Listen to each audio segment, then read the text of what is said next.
Les hablamos desde Cádiz, desde el Hospital Puerta del Mar. Hoy es 9 de noviembre y está despejado. Tenemos 13 grados, pero esperemos que lleguemos hasta los 23 o 24 grados. Hace un día estupendo. No parece ni que estemos en noviembre. Y el día y la semana va a empezar bien porque vamos a empezar con el doctor David Jiménez Gallo, facultativo especialista de nuestro servicio, de nuestra unidad, que nos va a hablar de algo muy interesante, de hacer objetivo enfermedades tan complejas como las enfermedades sistémicas. Y nos va a hablar de los criterios diagnósticos en enfermedades sistémicas. Esperamos que les guste nuestra sesión de hoy. Adelante, David. Hola, buenos días a todos. Gracias por la presentación, Mario. Y bueno, comenzamos al lío con los criterios diagnósticos en las enfermedades autoinmunes. Quería hacer la sesión clínica también un poco práctica para hablar de puntos clave en cuanto al seguimiento, puntos clave de tratamiento y de diagnóstico de estas enfermedades, donde el dermatólogo nos encontramos en muchas ocasiones con ellas. Os voy a hablar primeramente de algoritmo diagnóstico MEDAL, que es una aplicación en página web. De esa manera vamos a ver la enfermedad de Behçet. Posteriormente de criterios diagnósticos y unas consideraciones junto con unos puntos clave en las enfermedades más importantes, entre ellas el lupus eritematoso sistémico, la esclerosis sistémica, la dermatomiositis y vasculitis. En cuanto a los algoritmos diagnósticos, existe esta aplicación de algoritmos médicos, que no la conocía hasta hace poco, donde entrando en la página web podemos ver de todas las especialidades multitud de algoritmos. Si entramos en el apartado de dermatología, tenemos una parte dedicada a la dermatología, otro a la inmunología y alergia, a la dermatopatología y a la dermatología pediátrica. En este sentido, podemos en el apartado de dermatología ver todos los criterios diagnósticos y con un cuestionario de preguntas de las enfermedades que tienen relación también con la dermatología, las enfermedades autoinmunes, y a través de un cuestionario el programa nos dice la probabilidad paciente de presentar la enfermedad. Por ejemplo, aquí con los criterios diagnósticos de enfermedad de Behçet, ponemos si el paciente tiene aftas orales recurrentes, el número de episodios que tiene en el año, si tiene también úlceras genitales, lesiones oculares, lesiones en la piel, fenómeno de patergia y el tipo de ulceración. Esto lo presentamos y nos da un resultado del programa si cumple los criterios diagnósticos para esta enfermedad. En este caso, no los cumple. Además, se acompaña de una serie de resultados de referencia bibliográfica y de una descripción con los criterios más definidos. Como podemos ver aquí, criterios diagnósticos de la enfermedad de Behçet, como podemos ver las úlceras orales, las genitales, lesiones en la piel como el eritema nodoso, pseudofoliculitis, lesiones papulopustulares, lesiones oculares como la uveitis, el fenómeno de patergia, y además nos explica cómo hay que hacer el fenómeno de patergia, cuándo hay que leerlo y demás. Y nos da en todos los casos una sensibilidad y una especificidad para cada enfermedad. Una aplicación muy recomendable. Ya entrando un poquito más en los criterios diagnósticos, vamos a empezar, que están basados fundamentalmente en la Academia Americana de Reumatología. Vamos a empezar con el lupus eritematoso sistémico, que datan desde el año 82. Como bien dice ya ahí, estos son criterios en realidad clasificatorios, de clasificación, no son criterios para hacer un diagnóstico concreto. Un paciente puede cumplir los criterios, no tener un lupus sistémico y viceversa. Importante como punto clave en el lupus eritematoso sistémico, tener siempre en cuenta el riñón, hasta un 38,3% de los sistémicos, siempre la nefritis lúpica. Los criterios diagnósticos, en ello están el RAS-MALA, RAS en ala de mariposa, lesiones de lupus eritematoso discoide, la fotosensibilidad, las úlceras orales que no suelen ser dolorosas, la artritis que también, no, a diferencia de la artritis reumatoide, no suele ser erosiva, episodios de serositis que incluyen tanto pleuritis como pericarditis, la enfermedad renal, que como comentaba sería en esta enfermedad, en el lupus, lo más importante a mirar, y con esto vemos que uno de los criterios es la proteinuria mayor de 0,5 gramos al día. Veremos posteriormente que ya no se suele hacer la microalbuminuria en orina de 24 horas. Y además se acompaña de cilindro, hematía, lo que se llama un sedimento activo. También tendríamos el desorden neurológico, el neurolupus, la afectación hematológica con anemia hemolítica, leucopenia, linfopenia, las alteraciones inmunológicas con el desarrollo de anti-DNA, anti-SM, anticuerpos antifosfolípidos y finalmente los anticuerpos. Un momento, vamos a comprobar que esté yendo todo bien. Quizá esto se... Empezamos. Yo creo que sí. Vale.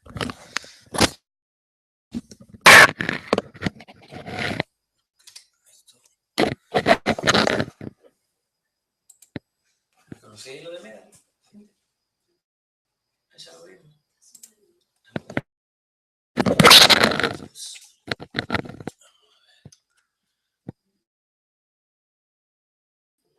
Borramos y empezamos, ¿no? No, va bien, va bien.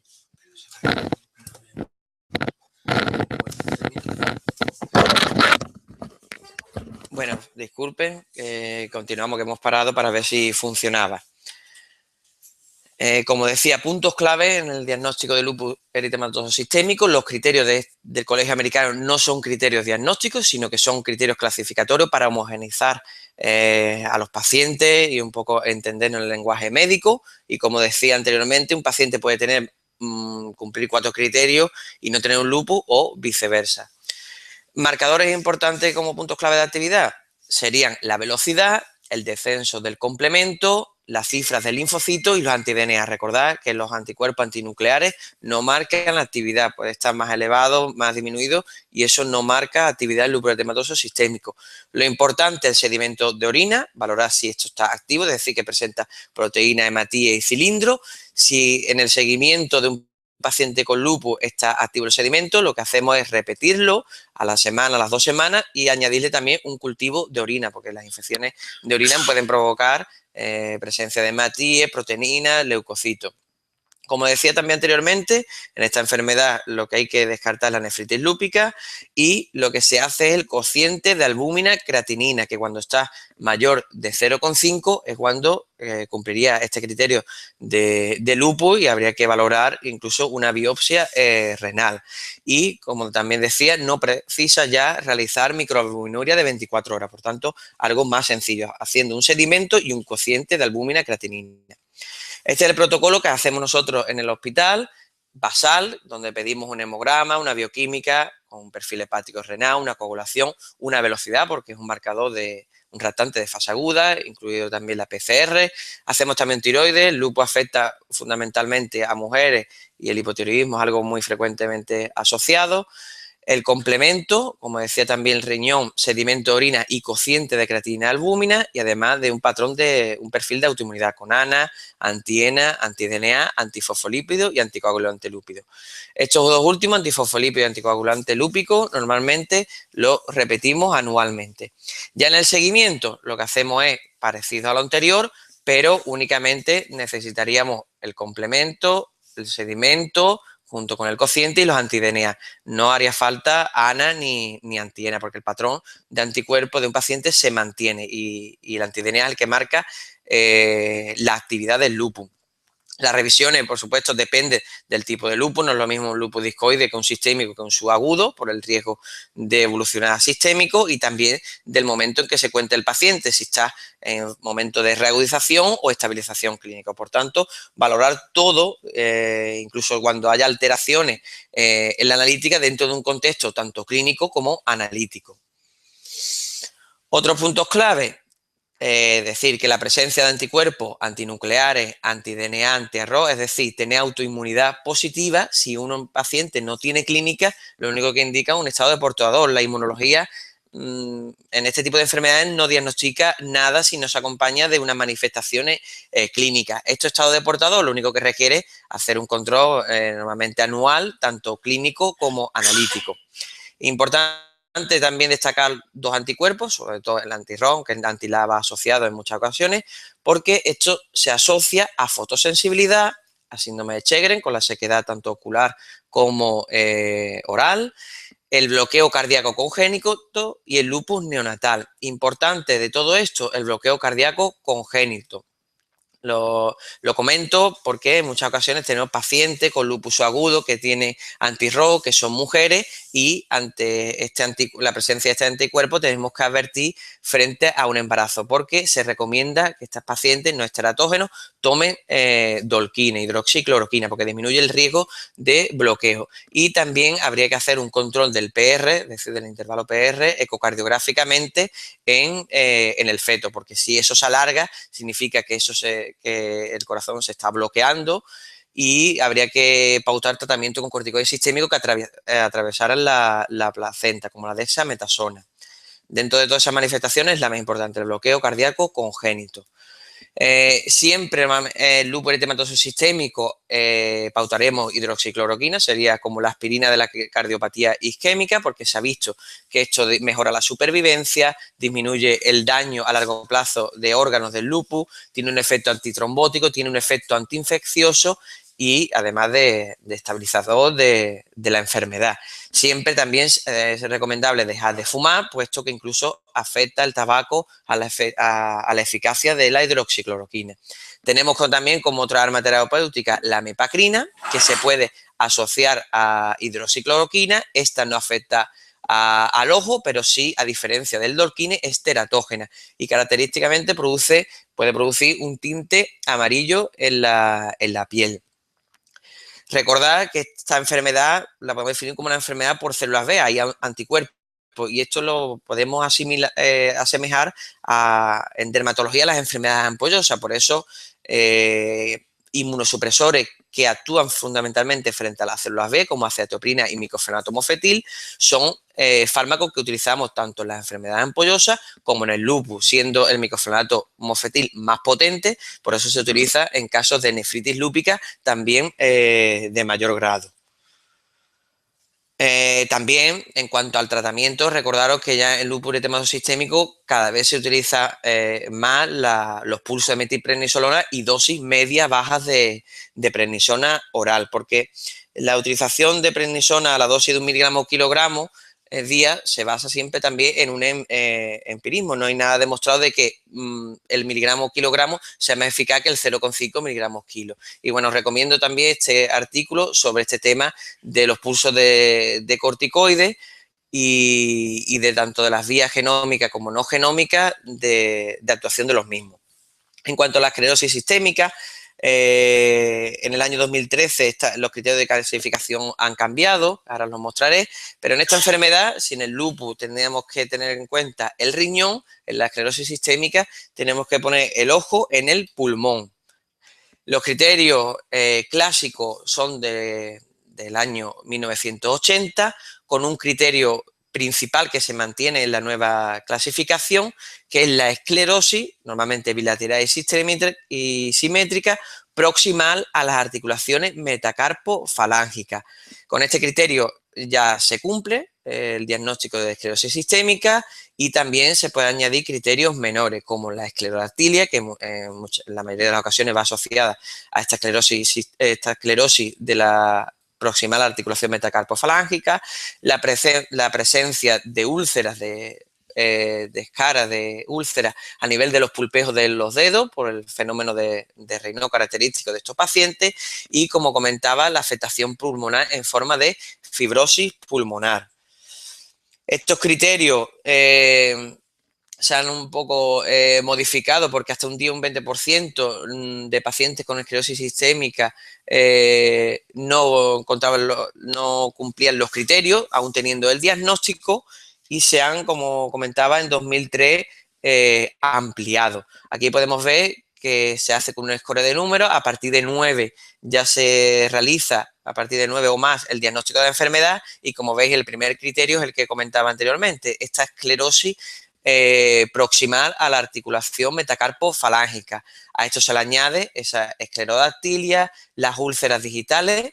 En esta nueva clasificación se añaden las telangiectasias, la alteración de los capilares, que lo podemos ver por la capilaroscopia, las dos afectaciones pulmonares típicas de la esclerosis sistémica, de la limitada, la hipertensión pulmonar, de la difusa, la enfermedad pulmonar intersticial, el fenómeno de Raynaud y la autoinmunidad.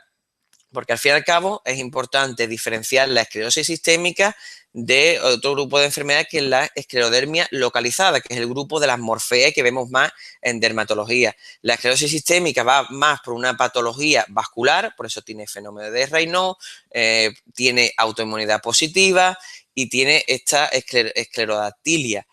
A diferencia de las esclerodermias localizadas, como las morfeas, entran dentro del grupo de morfeas, que no tienen esta autoinmunidad positiva, no tiene este fenómeno vascular de Raynaud y por tanto no tiene afectación orgánica. Es importante incluso en el tratamiento. En cuanto al pulmón, diferenciar la esclerosis sistémica limitada, donde lo fundamental es la hipertensión pulmonar, por tanto, esto lo detectaremos con ecocardiograma y es lo que llevará en el seguimiento del paciente, y la esclerosis sistémica difusa con la enfermedad pulmonar intersticial, que esta la valoraremos con un TAC inicial, con una radiografía de tórax, posteriormente también la podemos valorar, y con pruebas de función respiratoria. Como decía, importante la diferenciación de la esclerodermia localizada, es decir, las morfeas, porque el tratamiento va a variar. Los pulsos de corticoides no se recomienda en la esclerosis sistémica porque es una patología vascular y puede aumentar el riesgo de crisis renal, incluso el paciente fallecer por poner corticoides a dosis alta. En cambio, la esclerodermia localizada, es decir, las morfeas, como veis en el algoritmo de alta dermosis filográfica, entra los pulsos de corticoides porque esto no es una patología vascular.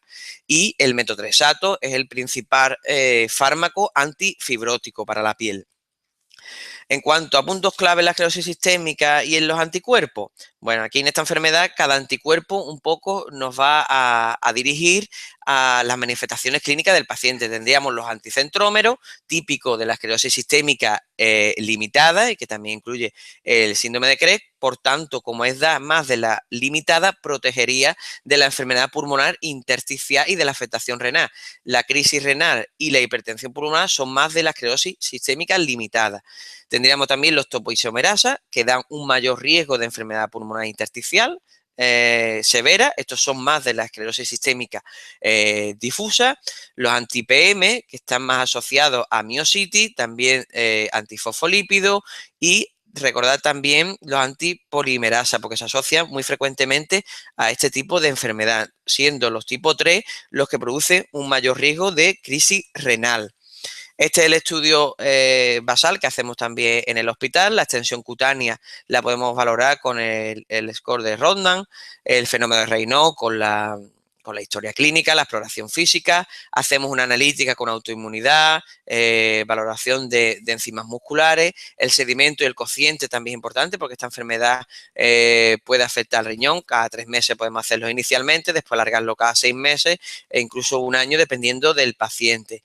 Valorar la afectación gastrointestinal, la valoraríamos con esofagograma y podemos también con manometría. La afectación renal la valoramos con la medida de la tensión arterial y también el estudio de orina. Y la pulmonar, como comentaba, enfermedad pulmonar intersticial con un TAC de alta resolución y las pruebas de función respiratoria, y la hipertensión arterial pulmonar con el ecocardiograma. La cardíaca pues se puede valorar porque hay pacientes que desarrollan incluso miocarditis o pericarditis con las enzimas cardíacas, con el electrocardiograma, y la musculoesquelética, como comentaba, fundamentalmente con las enzimas musculares. Esto es lo que siempre pedimos nosotros basalmente. Un esofagograma, sería recomendable, aunque en nuestro hospital no lo disponemos, la capilaroscopia, que se pide normalmente anual porque también da signos de actividad de la enfermedad. Hacemos inicialmente un TAC de tórax, unas pruebas de función respiratoria, que estas las repetimos anualmente, junto con el ecocardiograma, que también repetimos anualmente. A ello le añadimos una analítica, como os pongo ahí en rojo. Anual sería ecocardiograma y pruebas de función respiratoria. Si hay afectación respiratoria, tanto clínica o en las pruebas, habría que repetir de nuevo el TAC para revalorar. En pacientes que tienen preesclerodermia, es decir, no tienen clínica, pero únicamente tienen fenómeno de Raynaud y anticuerpos positivos. Con estos pacientes bastaría con hacer un control analítico, una capilaroscopia y, por supuesto, la historia clínica del paciente. Ya para finalizar, ya en el tratamiento de la esclerosis sistémica, si hemos comentado que el mejor antifibrótico para la piel es el metotrexato, sería más de la esclerodermia localizada, pero esta enfermedad, al tener afectación visceral, tendríamos que irnos a otros tratamientos, porque el metotrexato no tiene efecto para órganos internos. La enfermedad pulmonar intersticial se trataría con ciclofosfamida y de mantenimiento micofenonato mofetil. En cuanto a la dermatomiositis, aquí destacar dos puntos clave: la afectación del pulmón y neoplasia, la asociación con neoplasia. Criterios diagnósticos tendríamos los dermatológicos, como la eritemia, heliotropo y las pápulas de Gottron. Todos los casos los tienen que cumplir porque es una dermatomiositis. Ya la afectación pulmonar dependerá si es con miositis o es amiopática. La afectación muscular, ¿cómo la estudiamos? Valorando la debilidad clínica, valorando las enzimas musculares, que las pongo en la presentación. También podemos valorarlo mediante electromiograma e incluso resonancia. La resonancia ha permitido que cada vez se realicen menos biopsias musculares. El estudio que pedimos basalmente en estos pacientes: hacemos una historia clínica, una exploración física como a todo, un estudio analítico donde aquí incluimos más claramente las enzimas musculares y la autoinmunidad. Ahora veremos que aquí los anticuerpos son un poco más complejos. Por esa asociación con las neoplasias, nosotros realizamos una sangre oculta en heces, un PSA, un tap body inicial, es decir, para ver todo el cuerpo, una mamografía y ecografía ginecológica, y por la afectación pulmonar que puede tener esta enfermedad, unas pruebas de función respiratoria. El seguimiento dependerá también de la enfermedad, por supuesto. Si tiene un patrón de anticuerpos que veremos de alto riesgo, si la enfermedad vemos que progresa rápidamente, tiene mucha clínica cutánea, no es lo mismo que un paciente esté estabilizado. Cuando se acelera la enfermedad cutánea, ahí es donde más tenemos que incidir de nuevo en la búsqueda de una neoplasia. Puede incluir seguimiento, un estudio analítico, sangre oculta de heces, que no cuesta tampoco trabajo, una radiografía de tórax y mamografía y ecografía ginecológica, que prácticamente toda mujer se debe hacer durante su vida. Aquí, como comentaba, en esta enfermedad tenemos múltiples anticuerpos, muchos asociados a la miositis, a la inflamación del músculo, pero tenemos que poner la alarma, la bandera roja, ante tres tipos de anticuerpos, como son los anti-CA-DM140, por el riesgo importante que tiene de neumopatía intersticial rápidamente progresiva y que puede acabar con la vida de estos pacientes. Los anti-P155, que están asociados a esta afectación cutánea grave y neoplasia asociada. Por eso decía que ante una afectación cutánea grave o rápida, o cambios en el paciente, tenemos que más insistir en la búsqueda de una neoplasia. Y los anti-NXP2, que probablemente también se asocia a neoplasia y carcinosis, pero fundamentalmente los anteriores.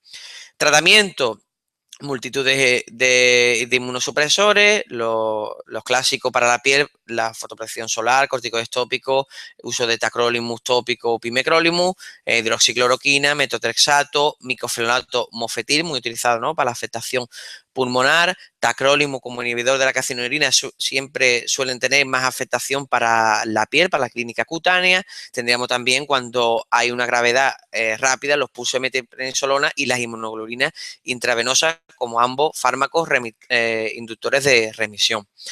En cuanto a la vasculitis, lo importante es la vasculitis. Ahora veremos también los criterios, pero guiarnos por la clínica, por signos clínicos que un poco nos orienten después a realizar el diagnóstico a través de estos criterios. Y en esto es muy importante, a mí siempre me encanta este artículo de ACTA, porque me ha llevado al diagnóstico de múltiples enfermedades, yendo a la tabla que os voy a mostrar posteriormente, y es diferenciar la libido reticularis, es decir, la presencia de estas máculas eritematoviolaceas formando como una red, pero regular y cerrada, porque esto normalmente suele ser por trastorno funcional, frente a la libido racemosa, que está más relacionada con patología orgánica, cuando este retículo está abierto y es irregular. Esto nos indica, podemos diferenciar de esta clínica dos apartados: la púrpura palpable, que es la traducción de la inflamación de la pared del vaso, y eso normalmente lo vamos a ver en la vasculitis por hipersensibilidad. Y la libedo-racemosa, como comentaba anteriormente, que evoluciona púrpura, retiforme y necrosis, porque esto lo que traduce es la obstrucción del vaso, normalmente por una causa orgánica, que suele ser una vasculitis más importante que la de hipersensibilidad, u otros procesos clínicos.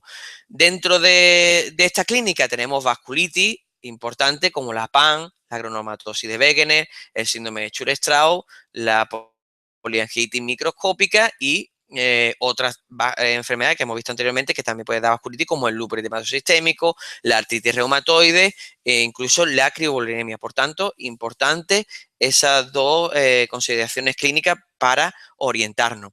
También la vasculitis, y lo vamos a ver ahora en los criterios clínicos, se van a asociar a un síndrome inflamatorio sistémico. El paciente, conforme la importancia de la vasculitis sea mayor, va a asociar fiebre, va a asociar astenia, va a asociar incluso pérdida de peso, va a asociar elevación de los reactantes de fase aguda, y muchos de ellos van a formar parte de los criterios diagnósticos. Y bueno, empezamos con la PAM. Como hemos visto, clínica cutánea, libedo-racemosa, con púrpura retiforme, necrosis cutánea, obstrucción del vaso, signo de alarma de que tenemos que buscar algo orgánico y normalmente importante. Como vemos, criterio, el síndrome que se produce inflamatorio sistémico, estos pacientes pierden peso, la presencia de lívidos reticulares, es característica también el dolor testicular, la presencia de mialgia, muy típica también a recordar la afectación neurológica como mononeuropatía, neuropatía, también puede afectar al riñón, a la tensión arterial y frecuentemente también, y que incluye un criterio, es la asociación con el virus de la hepatitis B, con una hepatitis activa. Podemos ver cómo afecta a vasos de mayor tamaño que la vasculitis por hipersensibilidad, alteraciones, y esta obstrucción la vemos en la piel con esta libedo-racemosa.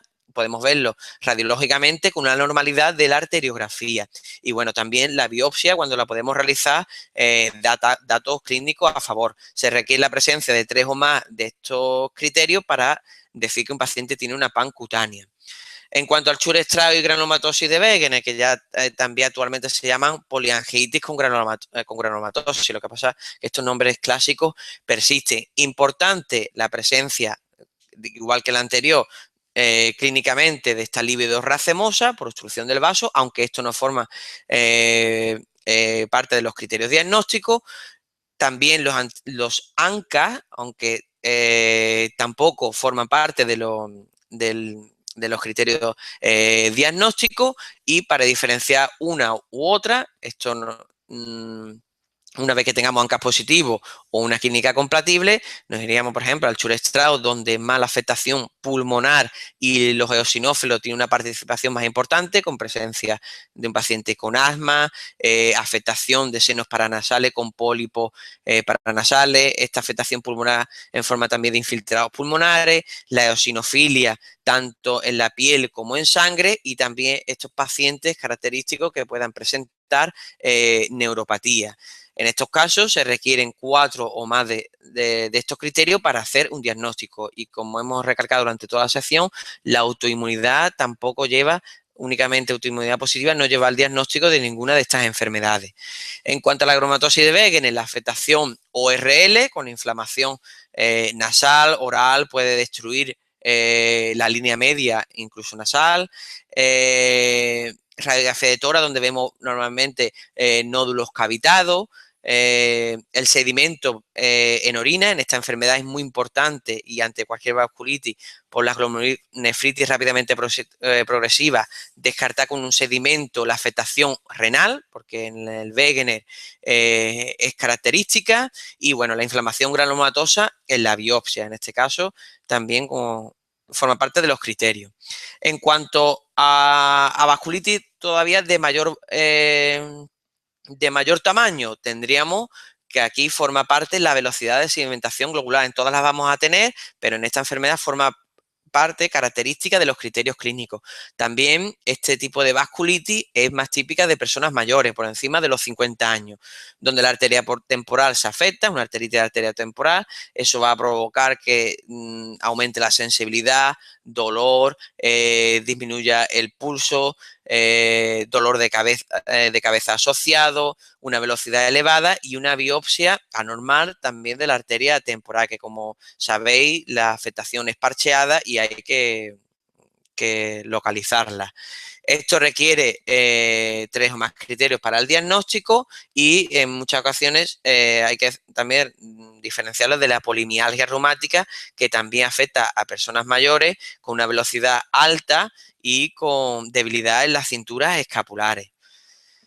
En cuanto a la vasculitis por hipersensibilidad, lo como comentaba al principio, valorar clínicamente y dermatológicamente la púrpura palpable, porque se produce por inflamación de la pared del vaso y esto nos va a guiar a una vasculitis por hipersensibilidad. Ante pacientes con esta clínica, debemos descartar otra vasculitis que normalmente cutáneamente se presenta, como hemos comentado anteriormente, valorar el riñón haciendo un sedimento inconsciente por estas vasculitis de mayor vaso que pueden producir una glomerulonephritis rápidamente progresiva y, bueno, perdí un patrón de autoinmunidad como los ANCA y crioglobulina. Forman parte, esta vasculitis es típica más de personas jóvenes, donde los tratamientos médicos forman incluso un criterio diagnóstico, la púrpura palpable, por supuesto, como hemos comentado, o también forma de rash maculopapular y, bueno, una biopsia que todos conocemos con cambios típicos de vasculitis, leucocitoclasia, necrosis fibrinoide y demás. En cuanto al Chorley-Heno, sería la otra vasculitis que produce púrpura palpable. Tendríamos fundamentalmente la vasculitis leucocitoclástica y el Chorley-Heno. Esto tiene datos característicos porque suelen ser personas muy jóvenes, menores de 20 años, que incluso forma un criterio diagnóstico, y la presencia del dolor abdominal es también muy característica.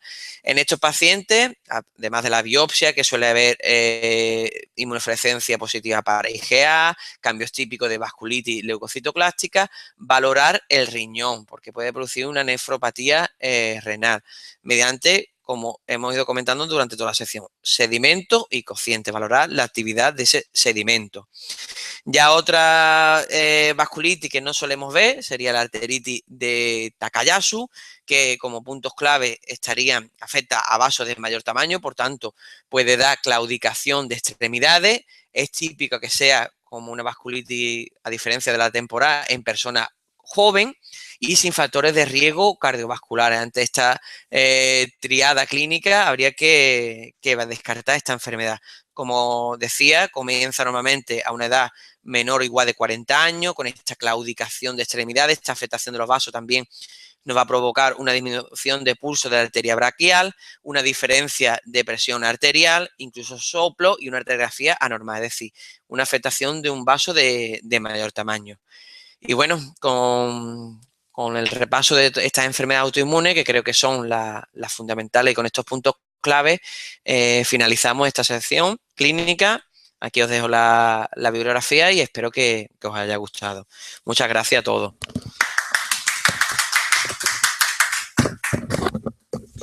Bueno, David, muchas gracias. Yo espero que se haya grabado bien la sesión, porque nos ha dado algunos problemas.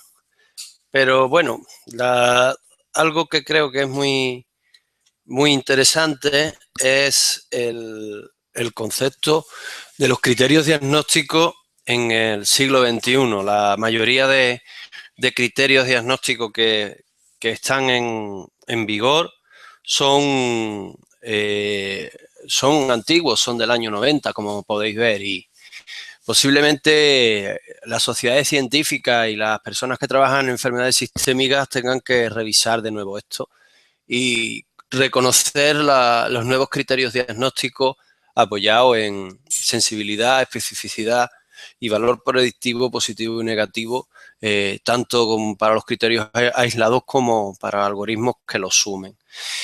Bueno, pues con esto damos por terminado el Hangout de hoy. No estoy muy seguro de que se haya grabado bien, pero si no, lo repetiremos para que lo tengáis. Muchas gracias y hasta otro día.